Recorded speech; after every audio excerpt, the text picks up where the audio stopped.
आज हम गणित का व्यवहारिक ज्ञान इसके बारे में समझेंगे, जिसमें अपन पाव, आधा, पौन, डेढ़, ढाई इस प्रकार इनको समझेंगे। सबसे पहले जैसे पाव के बारे में समझें तो पाव जैसे रुपए में 0.25 होता है, क्योंकि 1 रुपये में 100 पैसे होते हैं। उनके 4 भाग करने पर 25-25 पैसे के होते हैं, तो 0.25 ये पाव के रूप में दर्शाते हैं। उसी प्रकार मापन में जैसे 250 ग्राम को पाव के रूप में कहते हैं, क्योंकि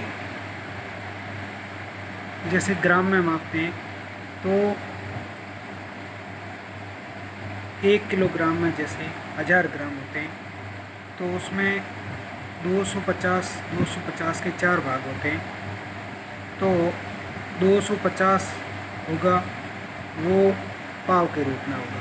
उसी प्रकार जैसे समय, तो समय में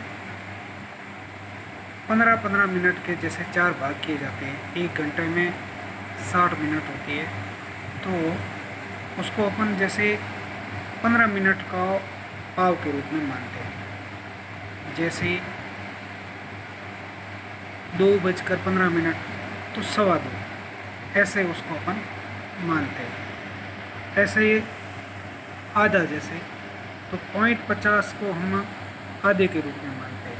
रुपए में तो 0.50, ग्राम में जैसे 500 ग्राम, ऐसे समय में जैसे 30 मिनट, इस प्रकार अपन आधे को समझें। उसी प्रकार जैसे पौन है, पौन जैसे 0.75 होगा, वो पौन होगा। ग्राम में 750 ग्राम होगा, वो पौन में होगा, और 45 मिनट होगा, वो पौन में होगा। और डेढ़ जैसे 1.50 डेढ़ हो गया, 1.500 किलोग्राम जैसे होगा, तो वो 1.5 किलो हो गया। 1:30 होगी तो वो हो जाएगी डेढ़। इसी प्रकार ढाई जैसे 2.50 होगा, तो वो रुपए में जैसे 2 रुपये 50 पैसे होंगे, तो वो ढाई होगा। 2.500 किलोग्राम होगा, तो वो 2.5 किलो होगा। और 2:30 जैसे होगा, तो वो होगा 2:30 बजे। इस प्रकार अपन इन पाव, आधा, पौना और डेढ़, ढाई, 3.5 इस प्रकार इन व्यवहारिक ज्ञान में इनको समझेंगे। आगे जैसे अब जैसे अपन पाव के बारे में समझेंगे, तो जैसे रुपए में होता है, तो रुपए में जैसे 1 रुपये में 100 पैसे होते हैं, तो इनके जैसे सवा कैसे होगा, डेढ़ कैसे होगा, पौन कैसे होगा, उसके बारे में समझेंगे। जैसे 1 के आगे में जैसे 25 लिख दूँ, तो ये 1.25 हो जाएगा। और उसी प्रकार जैसे मैं 1 के आगे 50 लिख दूँ, तो ये 1.5 हो जाएगा। उसी प्रकार जैसे 1 के सामने 75 लिख दिया जाए, तो ये 1.25 हो जाएगा। तो अपन जैसे रुपए की बात में हो, तो अपन ऐसे सीख सकते हैं कि जैसे 1 रुपये में 100 पैसे, 100 के 4 भाग करने पर अपन इसको सवा, पौना, डेढ़ इस प्रकार अपन इसको सीख सकते हैं। अब जैसे अपन इसमें ग्राम में पाव, सवा, डेढ़, पौन के बारे में समझेंगे। जैसे 1 किलोग्राम में 1000 ग्राम होते हैं, तो 1000 का 4 भाग करेंगे, जैसे 250, फिर आधे को 500, फिर पौना है तो 750। जैसे 1 के साथ 0.250 को जोड़ दिया जाए, तो हो जाएगा 1.25। जैसे 1 के साथ 500 को जोड़ दिया जाए, तो हो जाएगा 1.5। उसी प्रकार 1 में यदि 1 के साथ 0.75 0.750 जोड़ दिया जाए तो होगा 1.25। इस प्रकार अपन ग्राम के बारे में, ग्राम में जो सवा, पौन, डेढ़, आधा कैसे होता है उसके बारे में सीखे हैं। अब जैसे अपन समय के बारे में समझें, जैसे इसमें 1:15 होता है समय में, तो जैसे उसको बोलते हैं सवा।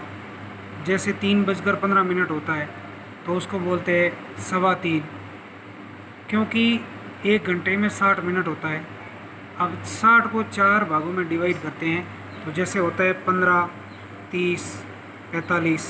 तो जैसे अपन 2:15 होती है तो उसको बोलते हैं सवा दो। जैसे 2:30 होता है तो उसके बोलते हैं अपन ढाई। और इसी प्रकार जैसे 3:45 होते हैं तो अपन उसको बोलते हैं पौने चार।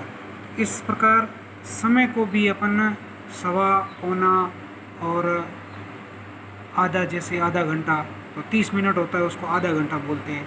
45 मिनट होती है तो उसको हम पौना बोलते हैं, पौना घंटा। तो समय में भी सवा, पौना और आधा। अब जैसे अपन व्यवहारिक रूप में जैसे कहते हैं, जैसे ₹2.25 तो उसको लिखते हैं 2.25। ₹3.5 जैसे तो उसको 3.50 रुपये ऐसे लिखते हैं। ₹6.75 तो उसको अपन लिखेंगे 6.75 पैसे। ₹6 और उसमें 75 पैसे ऐड करते हैं तब ₹6.25 होता है। ऐसे सवा, पौना, आधे को अपन पढ़ते हैं, समझते हैं। जैसे अब ग्राम में है तो जैसे सवा किलो चीनी तो 1.250 ग्राम होगी तब सवा किलो का आ जाएगा। जैसे 7.5 किलो चाय तो 7.500 किलोग्राम होगा तो उसको 7.5 का आ जाएगा।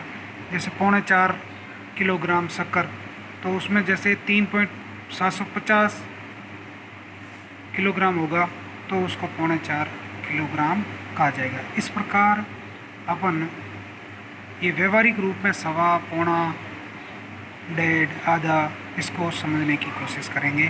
धन्यवाद।